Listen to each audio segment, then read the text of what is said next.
Okay.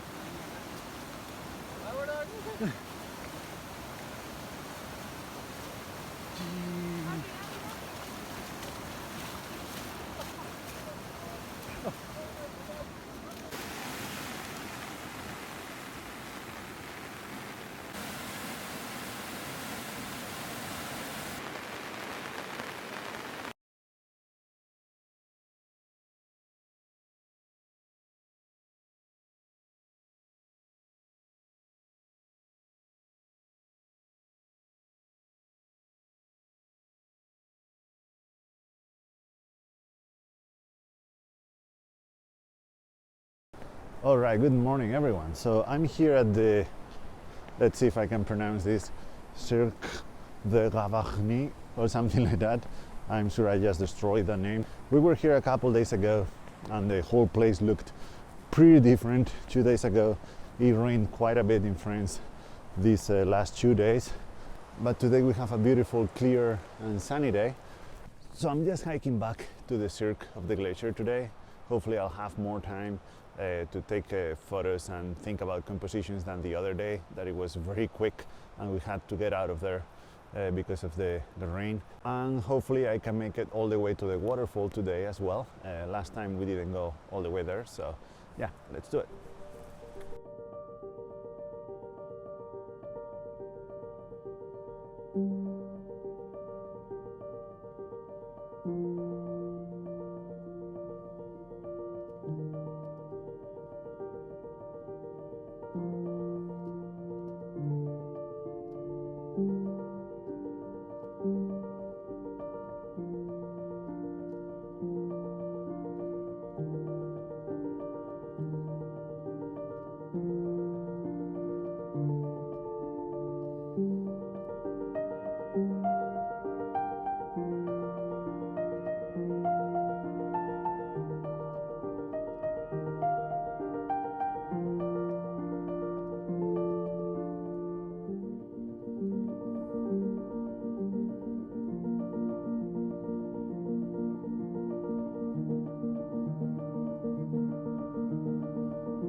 All right, so I just took the first 2 shots of the morning. The first one was the obvious one, this beautiful mountain with that shadow that adds to the whole thing.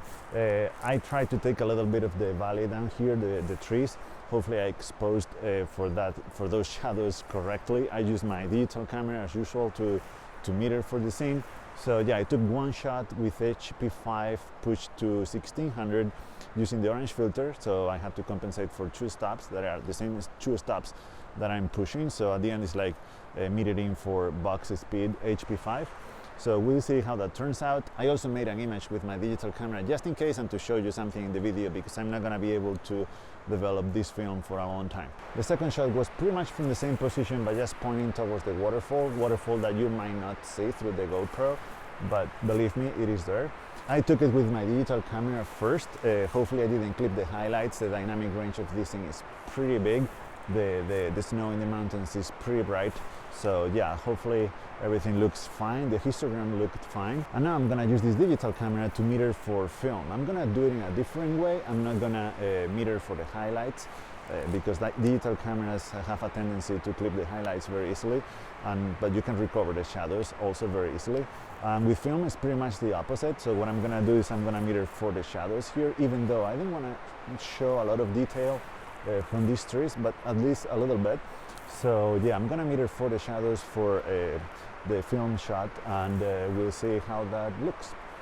Alright, so I got settings of f8 1/500th of a second for an ISO of 1600, but I'm gonna be using the orange filter to separate the snowy mountains from the sky. The sky is gonna look darker with the orange filter, and also this is gonna help to separate the very foreground here, this foliage that is orange-brown, from the greener background.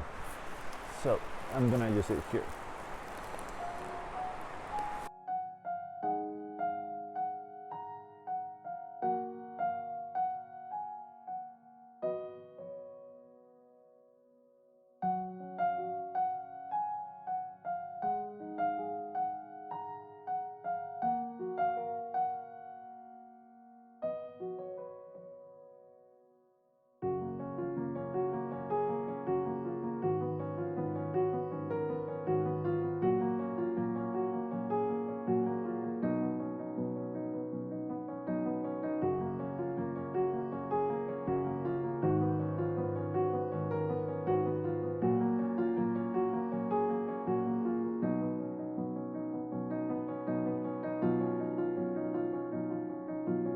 Well, good thing I decided to stick around a little bit longer because the whole landscape has turned into a lovely fall scene right here. As you can see, the colors are just beautiful, and the contrast between the snowy mountain and the colorful valley is just awesome. Before I move on with the hike, I'm just gonna leave you with this scene for a few seconds.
Alright, so I made it to this hotel, cafe, restaurant, whatever. It's closed now, but yeah. This place reminds me a lot of Moraine Lake in Canada because they are both beautiful places, stunning places. Probably two of the most beautiful places I've ever been. And they both get ruined because they have a hotel and a restaurant next to them. But it is what it is. When we were here the other day, I thought that it would be cool to have an image of one of the buildings in the foreground and the huge waterfall in the background, but that was not possible that day because it was raining pretty bad, and it's not going to be possible today because of the opposite, because it's clear. And this place is very challenging to photograph because you are facing south when you're taking a photo, so you have the sun in front of you the whole day, other than sunrise and sunset, of course, but at those times the whole Cirque is completely dark, so it's a very challenging place to photograph. It would be much easier to photograph during an overcast day, I thought I was going to get that today. That's what the forecast was saying, but of course I didn't get it. Maybe a little bit later, but I'm not holding my breath for that. So now I'm gonna just keep walking and make it to the waterfall.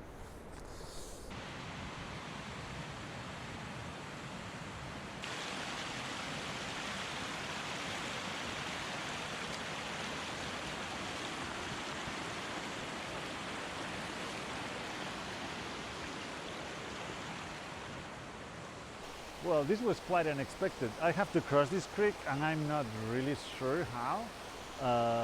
There are two people on the other side, so they did it somehow. But most of the people just turn around there. So I'm gonna keep looking. Maybe I'll find an easy crossing around here, but doesn't look good.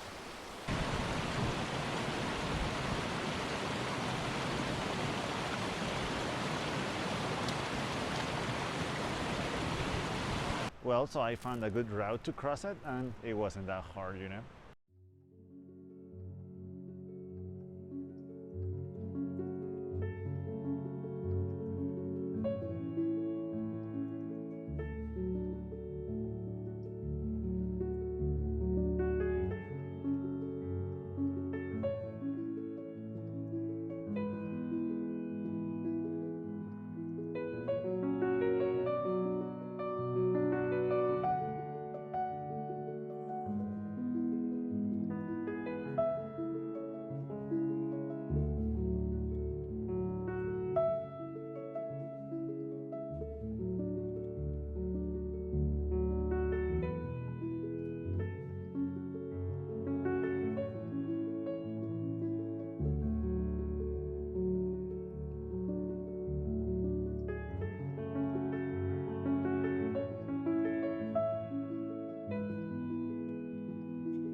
So I've been here for a while. I took a bunch of shots with Bronica, all of them using HP5, pushing it at 1600. They should look pretty good. The only problem here is the wall is pretty dark, and every once in a while we get one cloud that reflects all the light from the sun that is already behind the wall, but when the cloud reflects all that light, it's like having the sun right there. So it makes almost impossible photographing the whole thing.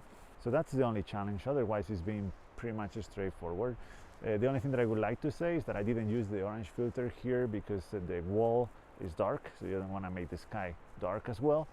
There wouldn't be any contrast. And you want that contrast between the bright and the dark parts. Ideally, we would like the sky to be brighter, so we would use a blue filter, but I don't have any blue filter. That's gonna be much easier to do with a digital camera because I can do it in post. I can brighten the blues. So yeah, I'm gonna switch to my digital camera now and take a few shots around here, and then I'll be on my way down.